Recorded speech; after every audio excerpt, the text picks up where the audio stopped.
Hello students, good morning. मैं Pravesh Sharma, welcome back to my channel. BEd second year EPC 4 understanding the self यानी कि स्वयं की समझ के अंतर्गत हम देख रहे हैं थ्योरी ऑफ वेंडोला यानी कि Albert Bandura social learning theory of personality के विषय में, जिसमें कि हम परिचय देख चुके हैं तथा अन्योन्य निर्धारितता का संप्रत्यय भी देख चुके हैं। Albert Bandura is an influential social cognitive psychologist. He is best known for his concept of social learning theory, self-efficacy, and his famous Bobo doll experiments. He is a professor emeritus at Stanford University and is widely regarded as one of the greatest living psychologists.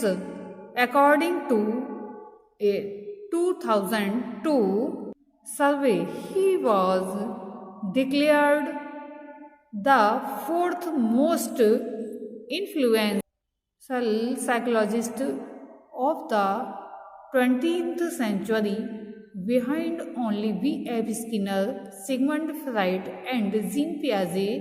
He was also ranked as the most cited living psychologist. Albert Bandura के जो 6 भाग किए गए हैं उसमें हमने देखा था अन्योन्य निर्धारितता का संप्रत्यय। अब हम देखेंगे आत्मतंत्र यानी कि सेल्फ सिस्टम।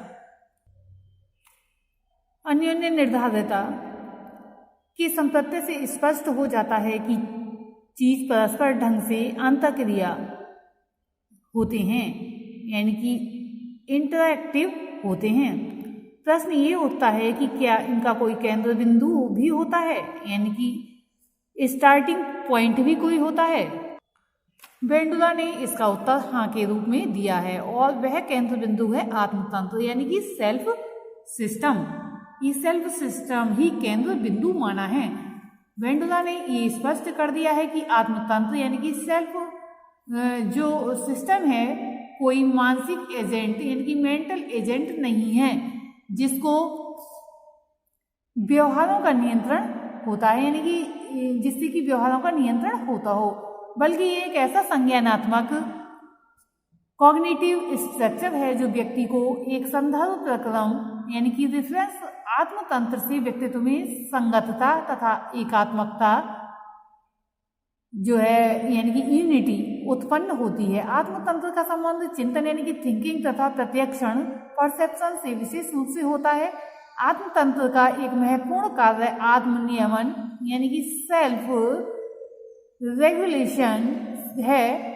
आत्मचिंतन या आत्मनियमन से तात्पर्य चिंतन द्वारा अपने वातावरण में तोड़ मोड़ यानी कि जो भी जोड़ तोड़ होते हैं करने तथा अपने कार्यों के परिणामों को स्पष्ट करने की क्षमता से होता है।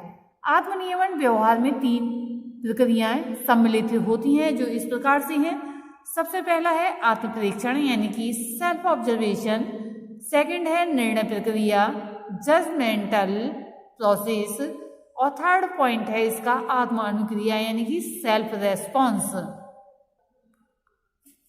आत्म परीक्षण यानी कि सेल्फ ऑब्जर्वेशन में व्यक्ति अपने आप को कुछ खास कारकों जैसे कि निष्पादन के गुण, क्वालिटी, मात्रा, क्वांटिटी, मौलिकता आदि के रूप में परीक्षण करता है। निर्णय प्रक्रिया जो होती है यानी कि जजमेंट प्रोसेस में व्यक्ति अपने व्यवहार को व्यक्तिगत मानदंडों जो भी पर्सनल स्टैंडर्ड्स के रूप में तथा दूसरों के साथ तुलना करके किसी निर्णय पर पहुंचता है। आत्म अनुक्रिया इसके लिए ये कह सकते हैं in self observation 1 observes me self as certain factors such as quality of performance, quality etc. in the decision making process. A person approaches his her behavior as a personal standard and makes a decision by comparing it with others.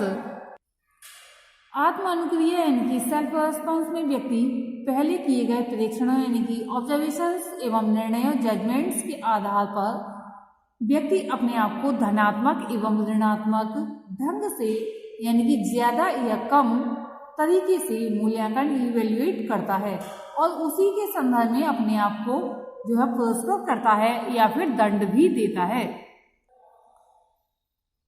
Self system का एक महत्वपूर्ण तत्व आत्म सामर्थ्य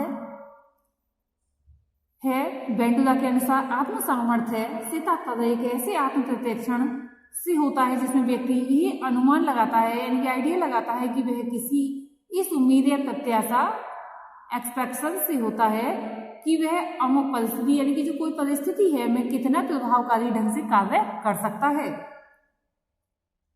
ऐसे expectations के दो प्रकार हैं, सामर्थ्य प्रत्याशा एफिकेसी एक्सपेक्टेशन और दूसरा है परिणाम प्रत्याशा आउटकम एक्सपेक्टेशन। सामर्थ्य प्रत्याशा से तात्पर्य व्यक्ति में उस तरह के विश्वास से होता है जिसके सहारे वह उम्मीद करता है कि किसी खास तरह के परिणाम की प्राप्ति के लिए जो व्यवहार या कार्य की जरूरत है उसे सफलतापूर्वक कर सकता है। जैसे यदि कोई विश्वास करता है कि वर्ग में दिए गए समस्या का समाधान करने के लिए उसके पास पर्याप्त कौशल है तो कहा जाएगा कि उसमें सामर्थ्य यानी कि प्रत्याशा अधिक है। परिणाम प्रत्याशा से तात्पर्य व्यक्ति के विश्वास से होता है जिसके सहारे वह ये समझता है कि कोई भी व्यवहार करने से जो परिणाम है इस प्रकार के परिणाम निश्चित रूप से मिलेंगे। यानी कि कोई भी काम कर रहा है व्यक्ति तो उसका क्या परिणाम होगा, कार्य अच्छी प्रकार से कर सकता है या नहीं कर सकता है, अनुमान लगा लेता है।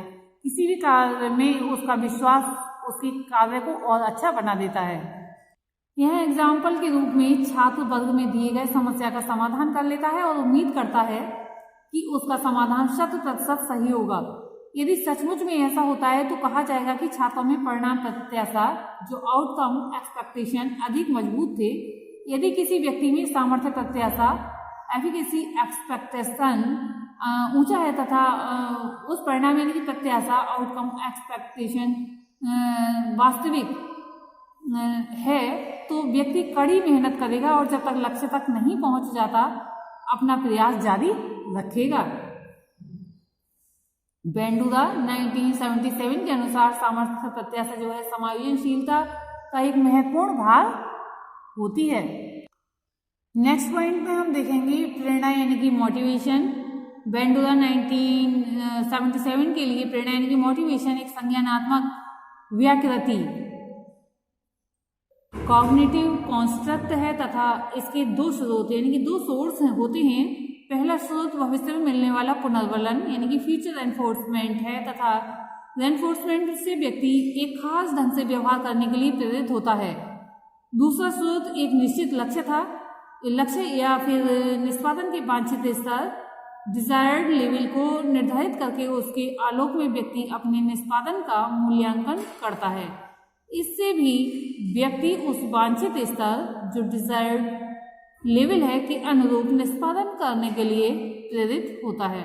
बेंडुला तथा सुंक ने इस संबंध में एक प्रयोग भी किया है। इस अध्ययन के परिणाम में ये देखा गया है कि गणितीय कौशलों जो मैथमेटिकल स्किल्स होती हैं में कमजोर बच्चे जब अपने लिए निश्चित किए गए छोटे छोटे लक्ष्यों की प्राप्ति के लिए प्रयास करते हैं तो उनका निष्पादन उस परिस्थिति की तुलना में काफी उन्नत हो जाता है जब उनके द्वारा निर्धारित किए गए बहुत दूर थे यानी कि डिस्टेंस पर थे तथा जिन पर पहुंचने में उसे अधिक समय लगता था। इस प्रयोग के आधार पर बेंडुला तथा सुंक द्वारा निष्कर्ष पर पहुंचा गया यानी कि वे इस निष्कर्ष पर पहुंचे कि व्यक्ति जब अपने व्यवहार पर सतत मनन करता है यानी कि लगातार इस बारे में सोचता है, मनन करता है, ध्यान करता है, तब व्यवहारों का मूल्यांकन यानी कि इवेल्यूशन भी करता रहता है तो इससे एक तरह की आत्म प्रेरणा मिलती है और वह पूर्व निर्धारित लक्ष्यों के अनुरूप और अधिक कार्य करने के लिए प्रेरित होता है। जैसे कि मैथ का ही एग्जाम्पल था, व्यक्ति या बालक को कठिन लगता था लेकिन उसे छोटे छोटे टुकड़ों में बांटकर उस पर उसने कार्य करना शुरू किया तो उसे अधिक सफलता मिलनी शुरू हो गई। अतः इसके माध्यम से पूर्व निर्धारित लक्ष्यों के अनुरूप और अधिक कार्य करने के लिए प्रेरणा प्राप्त होती है। नेक्स्ट पॉइंट में हम देखेंगे मॉडलिंग, परीक्षण द्वारा सीखना। Modelling learning by observation. Bandura 1977 का मत है कि व्यक्ति दूसरों यानी कि मॉडल के व्यवहारों का परीक्षण करके तथा उसे दोहराकर रिपीट कर वैसा ही व्यवहार करना सीख लेता है। यानी किसी को भी वह मॉडल मान लेता है और उसके द्वारा कार्य का व्यवहार करता है, यानी बार बार उसको रिपीट करता है और कार्य को करना सीख लेता है, यानी व्यवहार करना सीख लेता है। इसे ही मॉडलिंग की संज्ञा दी जाती है। इस तथ्य में जो बेंडूरा है और रॉस तथा रॉस ने एक लोकप्रिय प्रयोग किया। इस प्रयोग में स्कूल के बच्चों को वयस्क द्वारा 3-4 फीट की एक गुड़िया जिसे बॉब डॉल कहा गया अथवा नाम दिया गया था, बॉब डॉल नाम दिया गया था, को उछालते हुए, मारते हुए एवं उसके प्रति आक्रामकता यानी कि अग्रेशन करते हुए दिखलाया गया। जब इन बच्चों को उसी गुड़िया के साथ अकेला छोड़ा गया तो देखा गया है कि उनके द्वारा भी वैसा ही आक्रामक व्यवहार किया जा रहा है, यानी कि जो अग्रेसिव बिहेवियर किया जा रहा है, जैसा कि उन्होंने मारा और उसके लिए 3-4 फीट की दूरी पर तो थी ही, उछालते हुए पीटा, तो वैसा ही व्यवहार बच्चे भी करने लगे, उसको पीटने लगे। बाद के प्रयोगों में जब बच्चों के टेलीविजन पर ऐसे ही आक्रामक व्यवहार या दृश्य इसको दिखलाए गए तो व्यवहार उन बच्चों ने वैसे ही व्यवहार किए, यानी कि बच्चों की तुलना में अधिक आक्रामक हो गए। ऐसे जिन्हें ऐसे दृश्य यानी कि टेलीविजन पर नहीं दिखलाए गए थे। बेंडूरा द्वारा किए गए शोधों के आधार पर मॉडल के 3 कारक महत्वपूर्ण बतलाए गए हैं जिनसे कि मॉडलिंग प्रभावित होती है। पहला है मॉडल की विशेषताएं, कैरेक्टरिस्टिक्स ऑफ मॉडल, प्रेक्षक की विशेषताएं, कैरेक्टरिस्टिक्स ऑफ ऑब्जर्वर्स, व्यवहार के पुरस्कार परिणाम, रिवार्ड कंसिक्वेंसेस बिहेवियर। ये महत्वपूर्ण कारक हैं। अब इनका जो विस्तृत वर्णन है हम नेक्स्ट वीडियो में करेंगे। आज के लिए इतना ही, धन्यवाद।